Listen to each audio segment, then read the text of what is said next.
Modern medicine is typically viewed through a strict divide. On one side, the clinical precision of oncology, surgery, radiation, and chemotherapy. On the other, the world of holistic healing, diets, herbs, and energy work. In the early 20th century, Edgar Cayce developed a framework that disregarded this boundary. Cayce defined cancer as an independent entity, a localized mass that segregates itself to form a completely separate identity within the larger system of the body. This entity functions as a parasite.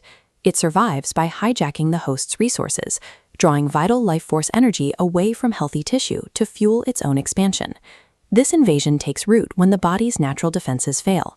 Specifically, Cayce pointed to the breakdown of two critical processes: the proper coagulation of blood and the effective elimination of cellular waste.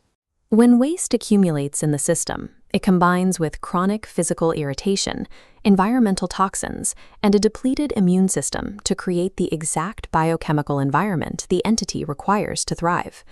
Within this framework, physically extracting the mass is only a temporary measure.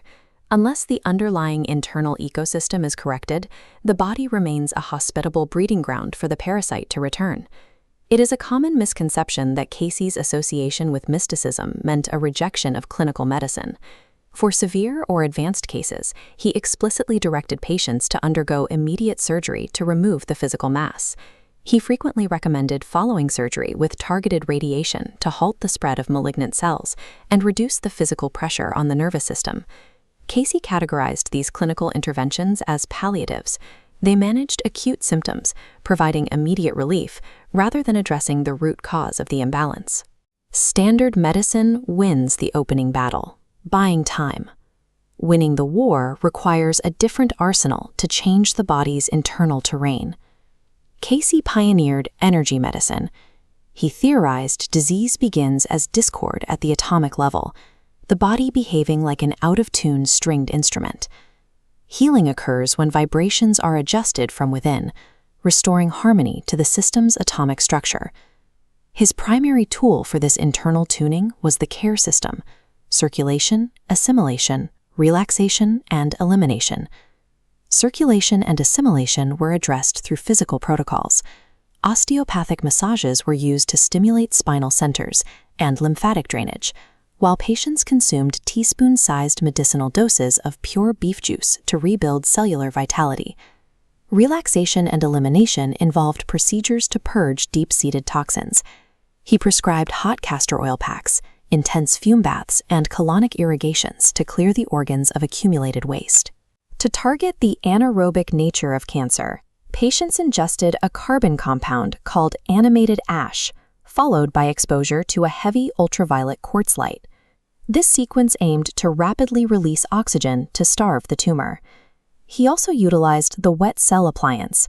This device passed low-level electrical vibrations through chemical solutions of gold and silver, using conductive attachments to carry frequencies directly into the patient's nervous system.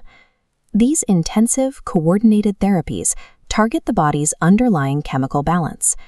The goal is to replace a hospitable host environment with a biological fortress where a parasite simply cannot survive. The human body exists in a state of continuous renewal. Over a 7-year cycle, virtually every cell in the system is replaced. Cayce argued that this physical regeneration is directed by a central principle: mind is the builder. This means the unconscious mind holds the blueprint that dictates exactly how new cells are constructed.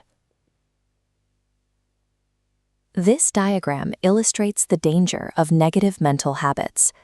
If a patient harbors fear, resentment, or selfishness, the mind pushes that corrupt data into the renewal process, causing newly generated tissues to replicate the old disease.